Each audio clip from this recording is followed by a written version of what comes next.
नमस्कार, जोहार। आप देख रहे हैं झारखंड स्वतंत्र खबर।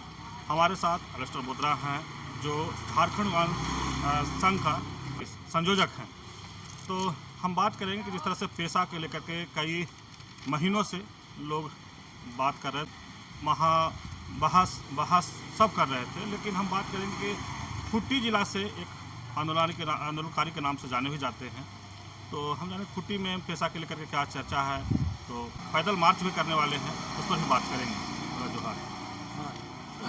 आप एक जाने पहचाने चेहरा हैं, आप आंदोलनकारी भी रहे हैं पुराना। तो पेशा के लेकर के जो बहस और महाबहस चल रहा है, उस पर आप लोग क्या आगे सोच रहे हैं, क्या रणनीति बना रहे हैं? अब तो कई लोग उलगुलान करने की बात कर रहे हैं इस पर। जी, ये तो स्पष्ट है कि पिछले 28 साल से जो केंद्रीय कानून है वो आज तक झारखंड में लागू नहीं हुआ, उसके अनुरूप नियमावली नहीं बना। ये तो बहुत ही चिंताजनक बात है। और इसको लेकर के जो भी संगठन अपने स्तर से, चाहे वो बहस कर रहे हो, महाबहस कर रहे हो, अच्छी बात है, कम से कम इसको लेकर के चर्चा तो हो रही है। लेकिन दुर्भाग्य यह है कि झारखंड सरकार जो अपने आप को अगुआ सरकार कहती है, पिछला टर्म चलिए कोरोना था, 2 साल ख़त्म हो गया, पिछला 3 साल, उसके बाद अभी फिर इस नए टर्म में दोबारा वो सत्तासीन हुई। पिछले चुनाव में भी उन्होंने अपने घोषणा पत्र में पेशा कानून लागू करने की बात कही थी, और इस बार भी अपने घोषणा पत्र में उन्होंने कहा है। लेकिन जो प्रयास सरकार की तरफ से हो रहा है वो संतोषजनक नहीं है। जो भी प्रयास 2023 में झारखंड पंचायत राज विभाग के द्वारा किया गया, वो झारखंड पंचायत राज अधिनियम 2001 के तहत किया गया, जो पूरी तरह से पेशा कानून के आत्मा को झकझोरने वाला पहल हमको लगता है कि झारखंड सरकार ने किया। ये हमारी भावना के साथ जो 5वीं अनुसूचित क्षेत्र के लोगों की जो भावना है उसके खिलाफ में सरकार का प्रयास रहा है। अगर सरकार चाहती है कि सही में 5th शेड्यूल के लोगों को उनका हक अधिकार मिले, तो एकदम निश्चित तौर पर जो पेशा कानून 1996 है उसका अनुरूप नियमावली बनाएं और सब लागू करें, स्पष्ट है। लेकिन आप लोग पैदल मार्च कहाँ से करने वाले हैं, कितने संख्या में, कहाँ तक आएंगे आप लोग पैदल मार्च में? देखिए, जैसा कि अखबारों में या पिछले समय जो भी मीडिया के माध्यम से हम लोगों ने इस आंदोलन को सामने रखने का, बताने का, सरकार के तक सूचना पहुंचाने का काम किया है, उसमें स्पष्ट रूप से कहा है कि 19 मार्च 2025 बिरसा उलगुलान का जो रक्त रंजित बलिदानी भूमि है डोंबारी बुरू, वहाँ से हम लोग हजारों की संख्या में पैदल मार्च के तौर पर निकलेंगे और 21 तारीख को हम लोग झारखंड विधानसभा पहुँचेंगे।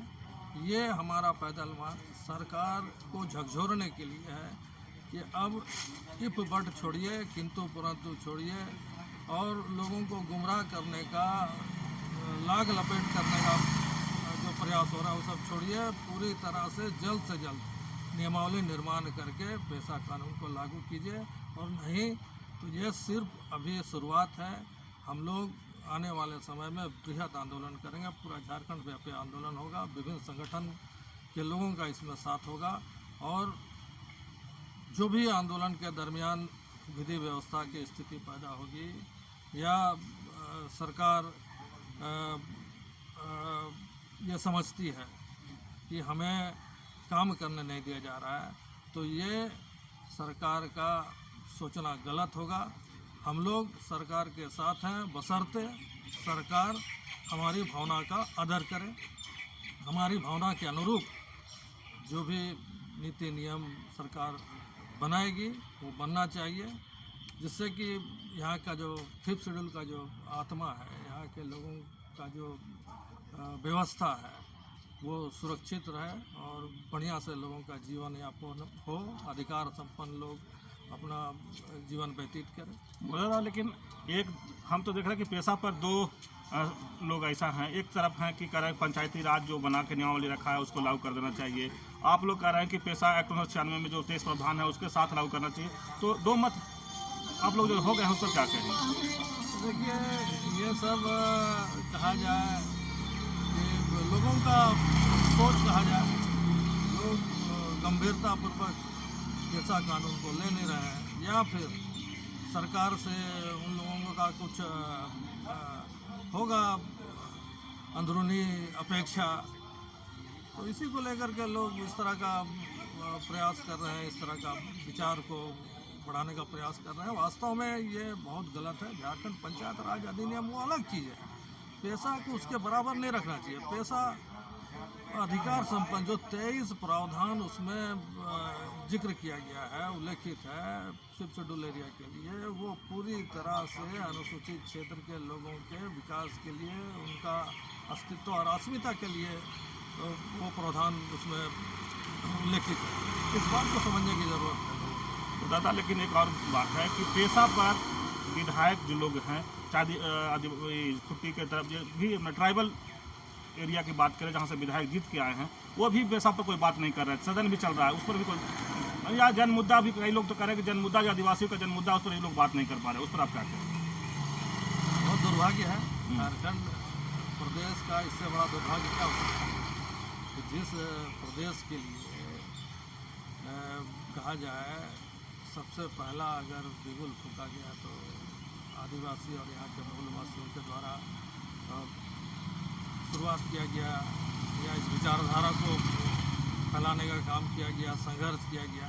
लेकिन आज जो भी झारखंड नामधारी पार्टी है, या फिर झारखंड नामधारी पार्टी के सहयोग से जो राजनीतिक सत्ता हासिल की है, उन लोगों को ये सबका मतलब नहीं है। अभी के समय में सरकार मतलब नाली, सड़क, इंदिरा आवास, अबुआ आवास, तो मैया सम्मान, तो खाद्यान्न योजना, यही सब है।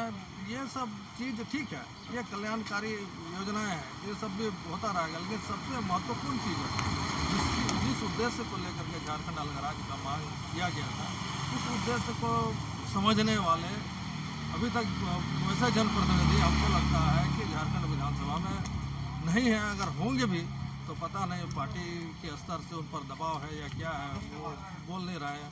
तो यह निश्चित तौर पर झारखंडियों के लिए बहुत बड़ा दुर्भाग्य कहा जाएगा। दादा, आप लोग चुनाव के समय में अबुआ सरकार कह रहे हैं या इस महागठबंधन का सरकार बना है, महागठबंधन का जो मैनिफेस्टो था उसमें भी पेशा की बात किया गया था, पेशा लागू किया जाएगा। लेकिन अब जो देख रहे हैं कि सदन में पेशा पर कोई बात नहीं हो रहा है, तो क्या कई लोग ऐसे भी बुद्धिजीवी कह रहे हैं कि अब जो विधायक हैं उनको उससे सवाल पूछा जाएगा, तो आप लोग पूछेंगे सवाल? निश्चित तौर पर अभी जब ये सेशन खत्म होगा, सेशन के समाप्ति के बाद हर विधायक से सवाल होना चाहिए। सिर्फ हम लोग नहीं, जन जन से आवाज़ उठना चाहिए, जन जन से ये सवाल होना चाहिए विधायकों से, क्योंकि उनके वोट से ही वो सदन में पहुंचे हैं और उनके हक अधिकार की बात को और सदन में नहीं रखते हैं। और इससे बड़ा कहा जाए अवसर क्या हो सकता है कि विधानसभा का बजट सेशन चल रहा है, पहला सेशन है सरकार का। इस सेशन में यहाँ का जो मूल आवाज़ है, मूल मांग है, मूल अपेक्षा है, मूल भावना है, उसको अगर सदन में नहीं रखा जा रहा है तो निश्चित तौर पर सवाल होगा उनसे और सवाल किया जाएगा। आदिवासी विधायक भी पेशा पर बात नहीं करे तो आप क्या कहेंगे? आप एक पुराने नेता हैं, आंदोलनकारी हैं, आप क्या कहेंगे? ये तो मैं कह ही रहा हूँ कि इससे बड़ा दुर्भाग्य क्या हो सकता है। विधायक बनना अलग बात है, लेकिन जन मुद्दों को लेकर के, यहाँ की भावना को लेकर के जो राजनीति होनी चाहिए वो अभी के समय विधायकों में दिखाई नहीं दे रहा है। ये तो विधायक को सजेशन दीजिएगा आप? निश्चित तौर पर क्या कहेंगे विधायक लोग के, तो जो आदिवासी विधायक है खासकर? मैं तो यही कहूँगा उनसे कि भैया आपने वोट लिया कि हम जब विधानसभा पहुँचेंगे तो आपकी आवाज़ बनेंगे, आपके हक अधिकार को मजबूती से वहाँ रखेंगे, आप पर आँच आने नहीं देंगे। आप हमेशा हमें अपना भाई, अपना बेटा समझिए वगैरह वगैरह आपने चुनाव के दरमियान कहा। अभी जब आप जगह में पहुंच गए हैं तो सबसे पहला काम कीजिए कि जो इस क्षेत्र के अस्तित्व और अस्मिता से जुड़ा हुआ सवाल है उसको मजबूती के साथ रखिए, और नहीं रखिएगा तो निश्चित तौर पर अगला 5 साल आपको जवाब देते देते मुश्किल का सामना करना पड़ेगा। चलिए, अभी आप सुन रहे थे एलिस्टर बुद्रा की बात, जो आंदोलनकारी हैं, पुराने नेता हैं और अब पेशा के लेकर के अब उलगुलान की तैयारी में हैं इन लोग। लेकिन हम बता दें कि जिस तरह से आदिवासी विधायकों पर ये कह रहे हैं कि अब जवाब पूछा जाएगा कि जो आदिवासियों को मुद्दा है उसको आप सदन में क्यों नहीं रखे। तो बता दें कि डुम्बारी बुरु से इन लोग पैदल मार्च करेंगे, हजारों की संख्या में विधानसभा पहुंचेंगे और पेशा का उसी दिन से उलगुलान शुरू होगा। तो देखना होगा कि जो 21 तारीख को जो विधानसभा पहुंचे कितने संख्या में पहुंचते हैं और इस सरकार इनसे कितना सीख लेता है। तो इस तरह खबर को देखने के लिए आप झारखंड से जुड़े रहिए। जोहार, नमस्कार।